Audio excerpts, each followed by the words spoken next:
बच्चों, कैसे हो आप सभी। Good morning to all.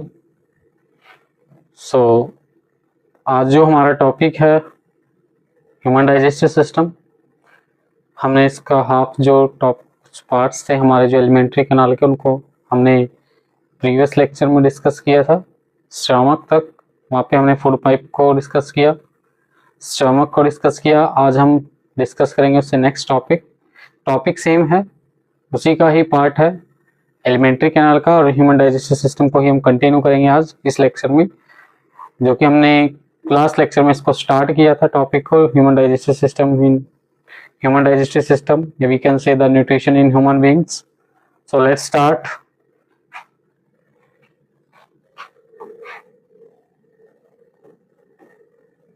हाँ, लास्ट एक बार मैं आपको कनेक्ट कर देता हूँ लास्ट टॉपिक से जो कि हमने डिस्कस किया था।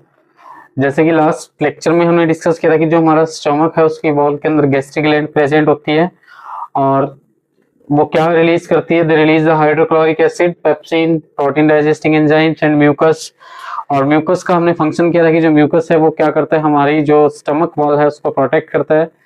एक्शन ऑफ द एसिड, जो एसिड का एक्शन है कि जो एसिड है हाइड्रोक्लोरिक एसिड वो हमारी जो स्टमक वॉल को डैमेज ना कर दे, तो उससे म्यूकस क्या करता है, वॉल को प्रोटेक्ट करता है। हाइड्रोक्लोरिक एसिड जो है वो क्या क्रिएट करता है, एसिडिक मीडियम प्रोवाइड कराता है किसको, जो पेप्सिन एंजाइम है उसको एसिडिक मीडियम प्रोवाइड कराता है, जिसकी वजह से जो पेप्सिन एंजाइम है वो अपना काम कर सकता है, क्योंकि एसिड के ही अंदर क्या होगा, जो पेप्सिन एंजाइम है वो एक्टिव होगा और अपना रोल प्ले करेगा। क्लियर। उसके बाद हमने कहा था कि जो HCl है वो क्या करता है, HCl जो है हमारे बॉडी के अंदर क्या करता है कि जो माइक्रो ऑर्गेनिजम्स हैं, बैक्टीरिया है, उनको किल करने में हेल्प करता है। क्लियर। तो ये चीज आपने याद रखनी है। तो आज हम स्टार्ट करते हैं, इसी टॉपिक को कंटिन्यू करेंगे।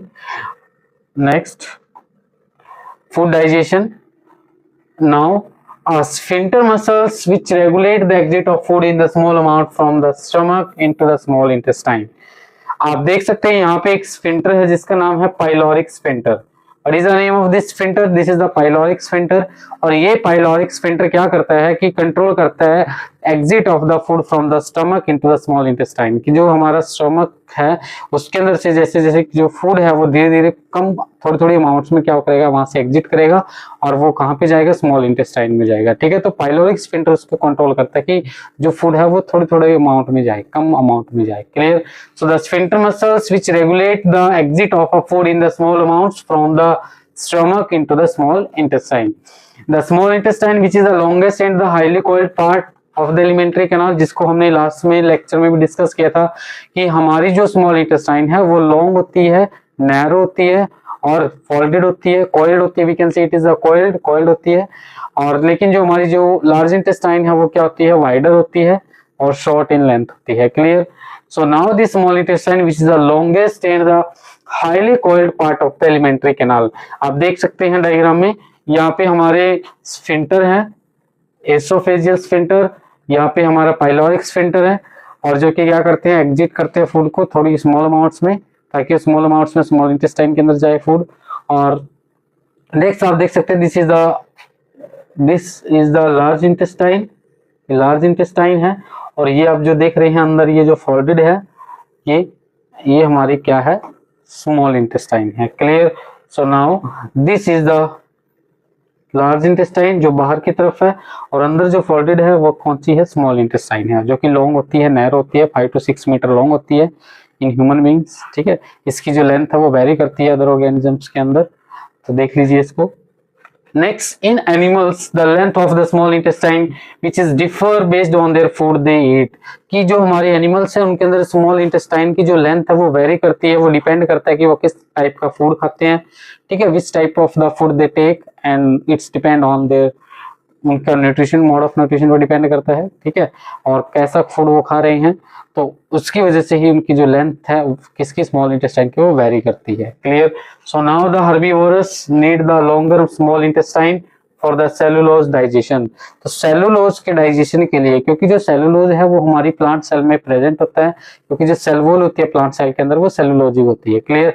तो सेलुलोज को डाइजेस्ट करने के लिए जो हमारे हर्बीवोरस जो एनिमल्स होते हैं, हर्बीवोर वो होते हैं जो कि क्या करते हैं, ग्रीन प्लांट्स कंज्यूम करते हैं अपने फूड में, और फिर उनको क्या करता है कि वो सेलुलोज को डाइजेस्ट करने के लिए उनकी जो इंटेस्टाइन होती है वो क्या होती है, लॉन्ग होती है। क्लियर। तो ये याद रखना है। So next is the meat is easier to digest so that carnivorous they have the shorter small intestine। लेकिन जो मीट खाते हैं, जो हमारे कार्निवोरस होते हैं, उनकी स्मॉल इंटेस्टाइन शॉर्ट होती है, क्योंकि मीट को वो इजीली डाइजेस्ट कर सकते हैं, और जिसकी वजह से उनकी जो स्मॉल इंटेस्टाइन की जो लेंथ है वो क्या होगी, शॉर्ट होगी। क्लियर। यहाँ तक आप सभी को क्लियर है। Next is the small intestine. What is the small intestine? It is the main site for the digestion and the absorption of the food. जहां पे मेन क्या होता है, फूड का कंप्लीट डाइजेशन होता है और फूड का एब्जॉर्प्शन होता है। Clear. So small intestine which is the site of the complete digestion of the carbohydrates, proteins and vitamins, proteins and fats। यहाँ पे complete digestion होगा प्रोटीन्स का, फैट्स का, और किसका होगा, कार्बोहाइड्रेट्स का। ठीक है। And now it receives the secretions of the liver and pancreas। देखिए जैसे कि हमें पता है कि जो लीवर है वो लीवर क्या सिक्रेट करता है, जो लीवर है it secrete the bile juice. ये बाइल जूस सिक्रेट करता है लीवर, और बाइल जूस क्या करता है, हमारे जो लार्ज फैट ग्लोब्यूल्स होते हैं उनको स्मॉल फैट ग्लोब्यूल्स में कन्वर्ट कर देता है। क्लियर। बाइल जूस के अंदर कोई भी एंजाइम प्रेजेंट नहीं होता, बट इन दैट केस अगर हम पेनक्रियाज की बात करें तो ये क्लिफ्री लाइक स्ट्रक्चर होता है, जो कि एब्डोमेन जो हमारा स्टमक है उसी के बिहाइंड पीछे होता है। नीचे देखा होगा आपने लीफ लाइक स्ट्रक्चर, आप देख सकते हैं, ये पेनक्रियाज है, दिस इज द पेनक्रियाज। और ये क्या करता है, ये पेनक्रियाटिक जूस सिक्रेट करता है। द पेनक्रियाटिक जूस क्या करता है, pancreas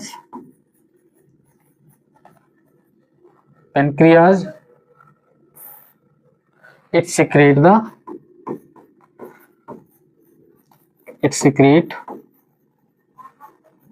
pancreatic juice. Clear. Pancreatic juice जो है वो किसके द्वारा सिक्रेट किया जाता है, पेनक्रियाज के द्वारा। पेनक्रियाटिक जूस में भी क्या होते हैं, एंजाइम्स प्रेजेंट होते हैं। 3 टाइप्स के एंजाइम होते हैं, ट्रिप्सिन और पेनक्रियाटिक अमाइलेज और लाइपेज। क्लियर। उनका रोल अभी हम लिखेंगे, तो वहां पे एक बार इसको देख लीजिए। जो लीवर है it secrete the bile juice, ये बाइल जूस सिक्रेट करता है, और ये क्या करता है, इमल्सिफिकेशन, इमल्सिफाई द फैट। जो फैट के लार्ज ग्लोब्यूल्स है उनको स्मॉल ग्लोब्यूल्स में कन्वर्ट कर देता है। तो इमल्सिफिकेशन ऑफ फैट हम बोल सकते हैं, इमल्सिफाई करता है फैट्स को।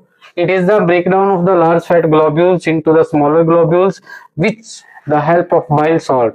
It increases the efficiency of the enzymes action, ताकि जो एंजाइम एक्शन है वो अच्छे से हो सके। एंजाइम के एक्शन की एफिशिएंसी को इंक्रीज करता है बाइल जूस। और इसमें बाइल जूस में वैसे कोई एंजाइम नहीं होता, ये याद रखना है कि जो बाइल जूस है, बाइल उसके अंदर कोई भी एंजाइम प्रेजेंट नहीं होगा। क्लियर। ये याद रखिए।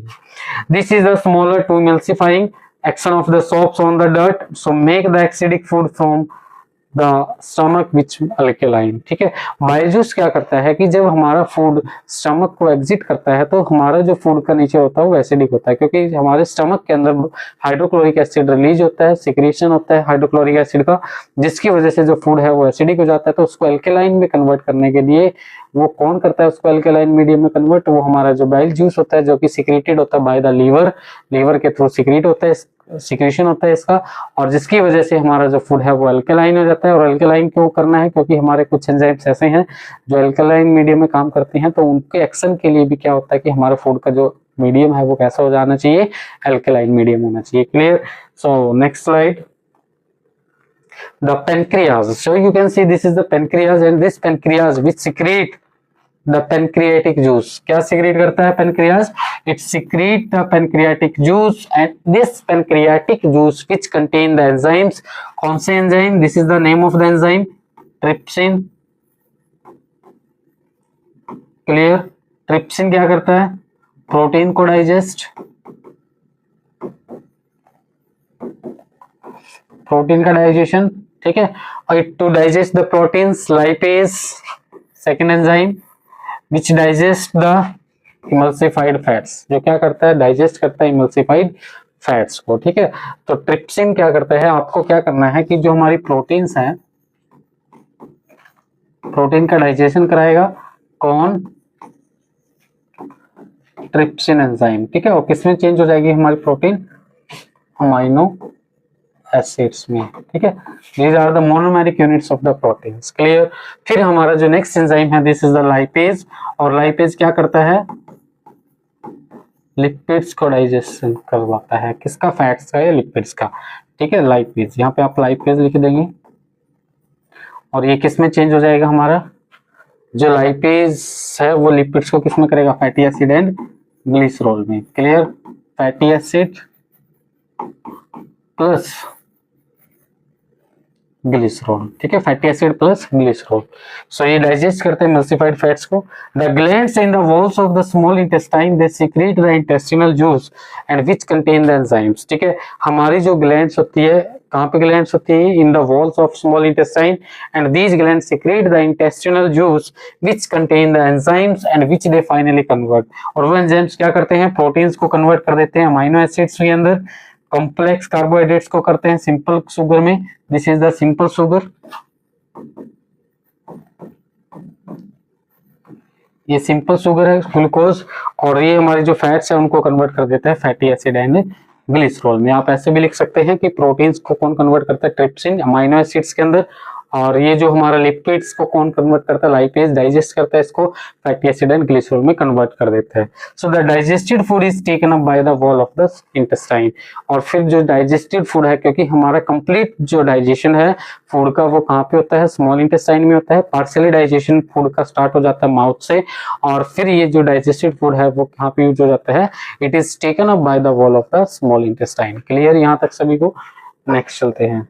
So next is the inner lining of the small intestine. देखिए जो हमारी स्मॉल इंटेस्टाइन है उसकी इनर लाइनिंग जो होती है उसमें क्या होते हैं, कुछ फिंगर लाइक एक्सटेंशंस होते हैं, we can say the finger like projections, and these finger like projections this called the microvilli, microvilli बोला जाता है। And they increase the surface area for the absorption of food, कि ताकि जो food है वो ज्यादा से ज्यादा एब्जॉर्ब हो सके, तो दे increase the surface area, clear. अब मान लीजिए आप देख सकते हैं स्मॉल इंटेस्टाइन, उसके अंदर क्या होते हैं, inner lining of the small intestine has many finger like projections which called villi, उनको क्या बोलते हैं, विली बोलते हैं। जो कि हमारी जो इंटेस्टाइन होती है स्मॉल इंटेस्टाइन, उसकी जो इनर वॉल होती है वहां पे फिंगर लाइक प्रोजेक्शंस होते हैं, जिनको हम क्या बोलते हैं, विली बोलते हैं। And they are also called the microvilli, small in size, and they increase the surface area for the more absorption of the food, clear. They increase the surface area for the absorption of food, clear. And these villi contain the blood vessels and which take up the absorbed food to all the cells. In cells they utilize to obtain the energy and build up the new tissues and repair of the old tissues. और ये क्या करते हैं, हमारे new tissues को build करती हैं, build the new tissues and repair the old tissues, और ओल्ड टिश्यूज को क्या करती हैं, रिपेयर कर देती हैं, clear. So the unabsorbed food, और फिर क्या होगा, जो फूड हमारी बॉडी में एब्जॉर्ब नहीं होगा, the unabsorbed food material which is move to the large intestine where its wall absorb more water from this material. और लार्ज इंटेस्टाइन में क्या होगा, वाटर का एब्जॉर्प्शन होगा, वाटर रीअब्जॉर्ब होगा, वाटर एब्जॉर्ब होगा। Now where is the its wall absorb the more water from the material, उस material से वाटर को एब्जॉर्ब करेगी, कौन करेगी, लार्ज इंटेस्टाइन, जो कि एक वाइडर रीजन होता है एलिमेंट्री कैनाल का, और जिसमें कि स्मॉल इंटेस्टाइन जो नैरो होती है इसका डायमीटर ज्यादा होता है लार्ज इंटेस्टाइन का, और स्मॉल इंटेस्टाइन का डायमीटर कम होता है, clear. So now remaining the waste material which is removed from the body by the anus, and the removal is regulated by the anal sphincter. जैसे हमने पाइलोरिक स्फिंक्टर का function पढ़ा था कि हमारा जो स्टमक होता है उसके वहां से जब फूड जब एग्जिट करता है तो पाइलोरिक स्फिंक्टर क्या करता है, वो उसको कंट्रोल करता है कि exit of the small food, ताकि जो फूड है वो स्मॉल अमाउंट में एग्जिट करे स्टमक को, क्लियर। स्मॉल अमाउंट्स में वो एग्जिट करेगा फूड, स्टमक को फूड, और फिर वो कहाँ पे जाएगा, स्मॉल इंटेस्टाइन में जाएगा, क्लियर। यहाँ तक क्लियर है सभी को। नेक्स्ट देख लीजिए, न्यूट्रिशन इन ह्यूमन बीइंग्स हमारा टॉपिक चला हुआ है। You can see the dental caries tooth decay, ये टूथ डिके है। टूथ डिके कब होता है, जब हमारी बॉडी के अंदर क्या होता है कि शुगर वजह ज्यादा, अगर आप शुगर जैसे आप ज्यादा स्वीट चीजें खाते हैं, अगर मीठी चीजें खाएंगे तो वो आपकी क्या होती है, टीथ के अंदर चिपक जाती है, और जिससे धीरे धीरे क्या जाती है, टीथ के अंदर कैविटी बन जाती है, ठीक है, जिससे टीथ खत्म होना या खराब होना स्टार्ट हो जाते हैं, और फिर उनको क्या करते हैं, हम रिपेयर करते हैं, ठीक है। डॉक्टर जो होते हैं डेंटिस्ट जिनको हम बोलते हैं, जो दांतों के जो डॉक्टर होते हैं। So dental care is tooth decay, it is the gradual softening and the demineralisation of the enamel. Enamel जो होता है, इनेमल जो है एक हार्ड कवरिंग होती है टीथ की, जो कि टीथ को प्रोटेक्ट करती है। It is the enamel and dentine due to the production of acids by the bacteria, कि हमारे जो बैक्टीरिया वो एसिड्स की प्रोडक्शन करते हैं, और आपको पता है कि जो एसिड होते हैं वो क्या कर देते हैं, उसको डिसॉल्व कर देते हैं, डीमिनरलाइजेशन हो जाता है, हमारे जो मिनरल्स होते हैं वो डीमिनरलाइज हो जाते हैं, ठीक है, जो कि इसको मेंटेन करके रखते हैं minerals. And this convert the sugary foods to acids, और ये क्या करते हैं, वो बैक्टीरिया क्या करते हैं, जो सुगरी फूड्स होता है, जैसे आप अगर टॉफी खाते हैं तो टॉफी ज्यादा खाने से भी क्या होता है, आपके टीथ जल्दी से टूथ डीके होना स्टार्ट हो जाता है, क्लियर। क्योंकि जो सुगरी फूड होता है हमारे, जिसके अंदर शुगर ज्यादा होती है, तो वो फूड क्या करते हैं, बैक्टीरिया उसको, उस सुगरी फूड को एसिड्स में कन्वर्ट करना स्टार्ट कर देते हैं, जिसकी वजह से टूथ डीके होना स्टार्ट हो जाता है, clear. So now this bacteria they invade the pulp causing inflammation and infections and the masses of the bacterial cells, they together with the food particle stick to the teeth to form the dental plaque, and this prevent the saliva reaching the tooth surface to neutralize the acid। और जिसकी वजह से जो saliva है, क्योंकि saliva जो है वो वहां पे पहुंच नहीं पाता, रीचिंग नहीं होती उसके टूथ सरफेस के पास, जिसकी वजह से वो क्या है, माउथ के अंदर एसिडिक नेचर ज्यादा हो जाता है, एसिडिक मीडियम ज्यादा हो जाता है, जिसकी वजह से टूथ डीके होना स्टार्ट हो जाता है, आपके माउथ की जो पीएच है वो चेंज हो जाती है, clear. So now this brushing of the teeth after eating can remove the plaque, ठीक है। तो जब भी आप खाना खाते हैं, रात के टाइम जब खाना खा के सोते हैं, तो उससे सोने से पहले आपने क्या करना है, तो ब्रशिंग करनी है, ब्रश करना है टीथ को, ताकि आपके जो भी सुगरी, आपने जो भी ऐसी चीज खाई है रात को, नाइट टाइम में, तो वो आपकी जो है रात को, उसको सोने से पहले एक बार क्या करना है, ब्रश करना है टीथ को, क्लियर। मॉर्निंग में भी कर सकते हैं, ठीक है। तो इसलिए this is the best way to protect your teeth, ठीक है। और टूथ डीके को प्रिवेंट अगर करना है तो brush your teeth daily in the life, ठीक है, अपने जीवन में डेली टीथ को। सो आज के लिए इतना ही टॉपिक, मिलते हैं नेक्स्ट लेक्चर में। Thank you so much.